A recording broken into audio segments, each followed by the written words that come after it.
Welcome to the channel, guys. My name is Jess. So after some seriously boring consolidation, Bitcoin has finally gathered enough strength to break out of a 2-week long downtrend and is currently retesting a critical level of resistance. Let's dive into the charts today to talk about all the recent price action, the bullish and bearish triggers, as well as what the recent moves mean on the macro scale. Before we get into all that though, make sure you guys like and subscribe to the channel down below for regular Bitcoin analysis every Wednesday and Saturday, and join our free Telegram community for daily Bitcoin updates as well as relevant crypto news. If you're interested in the VIP channel, you can check out more details over here. VIP gives you exclusive access to my personal trade setups and altcoin charts with exact entry points, targets, and stop losses.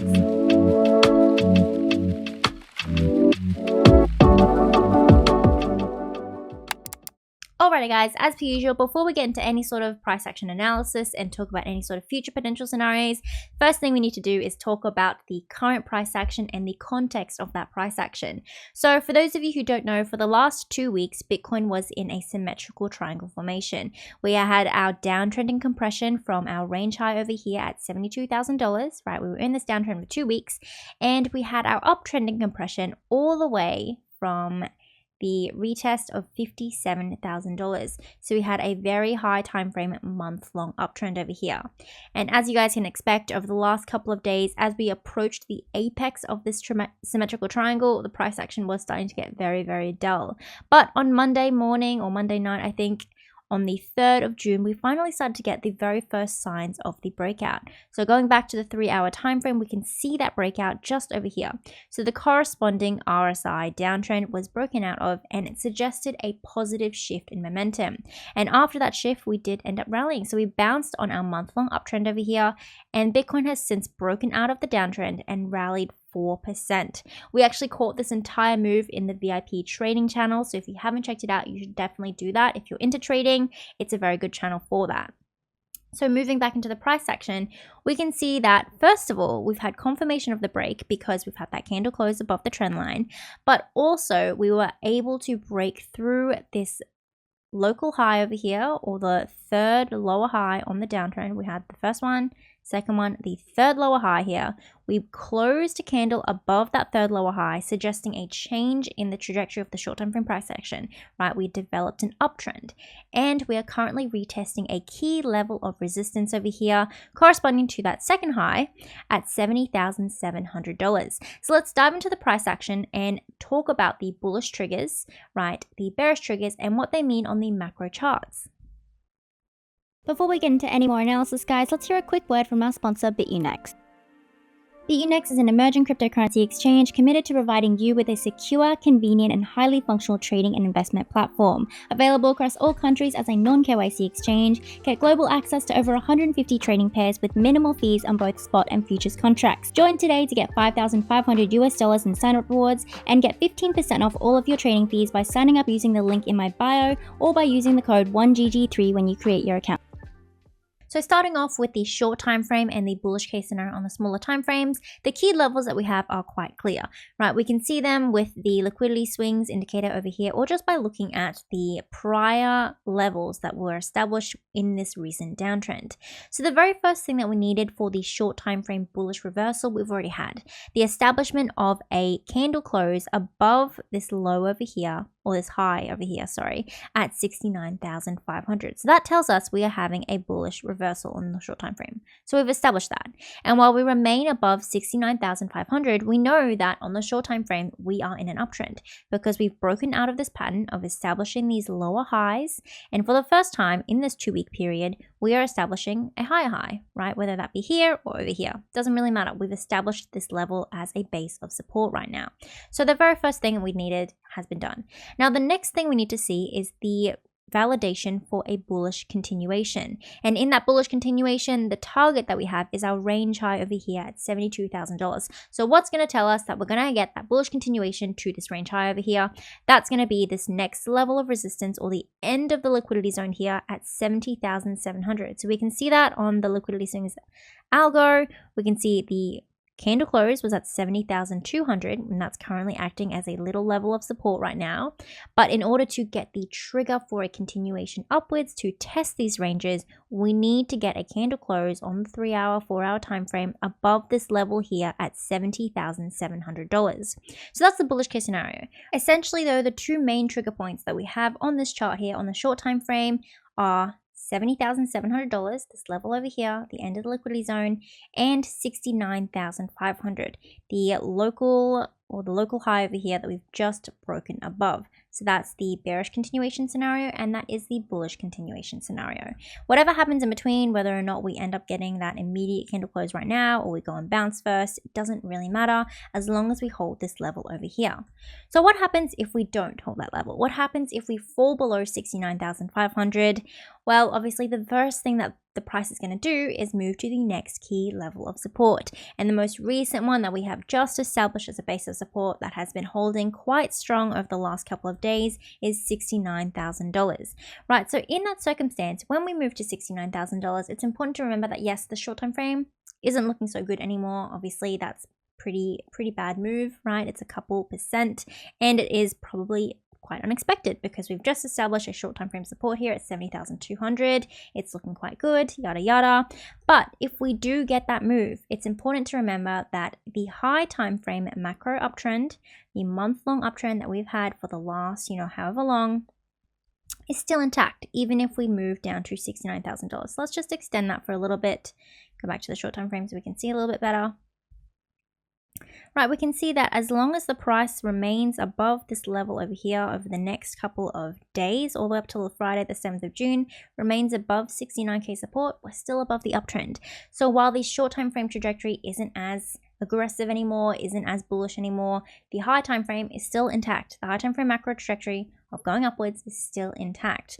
But obviously, that is the less likely scenario right now. We have just established this as a base of support. We have a couple little levels in between, but in that circumstance, that's what to expect, right? It's just continued consolidation above that high time frame uptrend. Moving on to macro bullish continuation, right? Because realistically, on the short time frame, it's looking great. We know from this recent move that even if we do have a little bit of a correction, we are very likely in the current circumstances to be moving to the range high of $72,000. But if we zoom out onto the daily chart, what we really want to know is what's going to take us to the upper ranges of resistance over here and test our all-time high and potentially even break out of this 3-month-long channel of consolidation that we've had over the last, 3 months, right? The last 100 days we've been inside this channel. So what's going to take us outside? Well, first of all, on the short time frame, we have our bullish trigger, right? 70,700. Breaking above that, getting a candle close above that on the short time frame charts tells us that we're going to move to $72,000. Now, that also takes us within this next range of resistance. So when we do that, when we test this range of resistance, if we manage to get a candle close above this base here at 71,500, let's draw in another line just so I can mark it as a point of importance, make it a black line. So if we get a candle close above 71,500, that tells us that we are very likely to then move to the next range of resistance at the top of this channel here at $72,800. Sorry, I had that box. Let's move that. Right. So we have two main bullish triggers right now. We have our short time frame bullish trigger that takes us to $72,000, and we have our high time frame bullish trigger, which is a daily candle close above 71,500 that will take us to the upper range of resistance here at $72,800. It would also mean, if we manage to get that daily candle close, that for the first time within this 3-month period, we are getting a higher high, right? So we are getting a macro change in trajectory within this 3-month period. So that move then tells us that upon this test of 71,500, it is very likely that we break above this all-time high over here, because for the first time within this 3-month period, we are approaching it from a position of gaining strength, right? We are not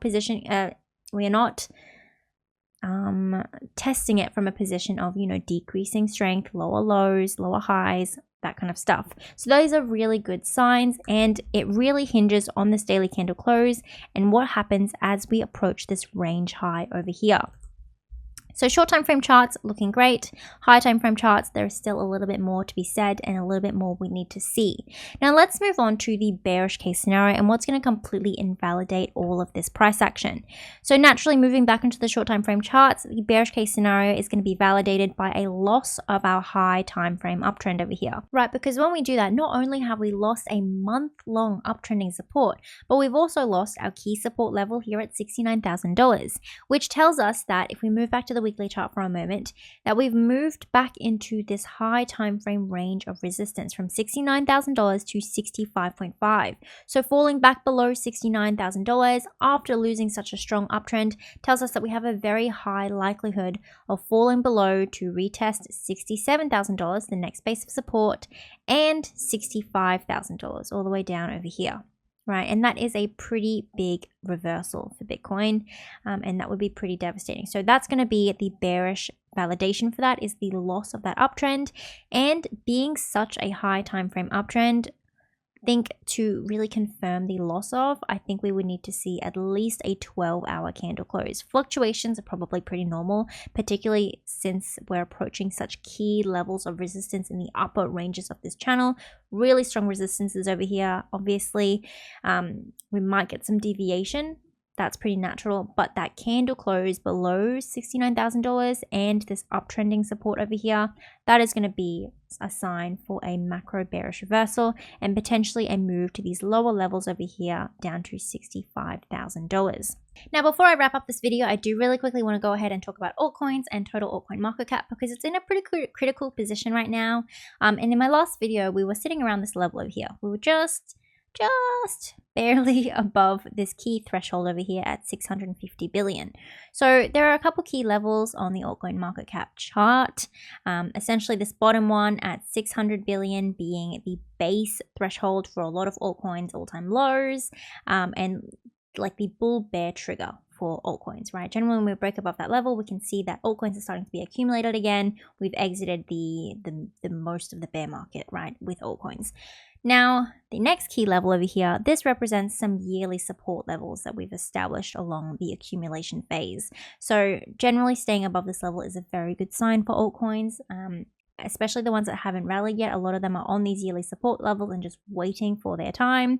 So holding above this level tells us that, altcoins are testing local supports. Things are still looking great, but, we're not really quite seeing the extensive rallying just yet. Now, this next level over here, 700 billion to 713 billion.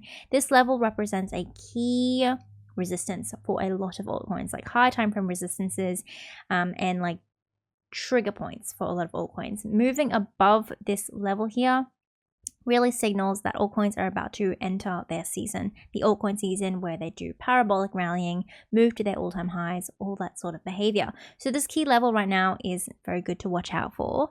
Now we can see over the last couple of days that Bitcoin dominance has been rising, right? As people are losing confidence in the crypto market, particularly as we were compressing so aggressively within this downtrend over here, we were having a lot of people exit the cryptocurrency market. I think fear and greed index dropped from 65 to 60, which is a pretty big drop for a 1 week period. It's back up to 62 now, but overall we can see that market confidence has decreased a little bit and Bitcoin dominance has increased. But despite that increase, we are still seeing some altcoins rally besides Bitcoin. And we know that altcoins rally after. So after we see Bitcoin finish the rallying and potentially closing above this level over here, we might start to see Bitcoin dominance drop and altcoins, total cryptocurrency market cap of altcoins, rally past this level over here. So that's really important to be looking out for, guys, especially on those daily charts for a lot of altcoins. They'll be retesting those key levels of resistance right now. So if you can spot those might be potentially very good signs for entry right now. Alrighty guys, that is all the analysis that I have for you today. If you enjoyed the video or you learned something, don't forget to like and subscribe to the channel down below. And if you want even more content, be sure to check out the free Telegram channel for daily Bitcoin updates as well as crypto and economic news. If you're interested in my VIP channel, you can get more details over here. VIP gives you exclusive access to my personal trade setups with exact entry points, targets, and stop losses. If you are a trader, sign up down below to Bitunix to get up to $5,500 in rewards and 15% off all of your trading fees. Hope you guys have a really great week and I'll see you next time. Bye.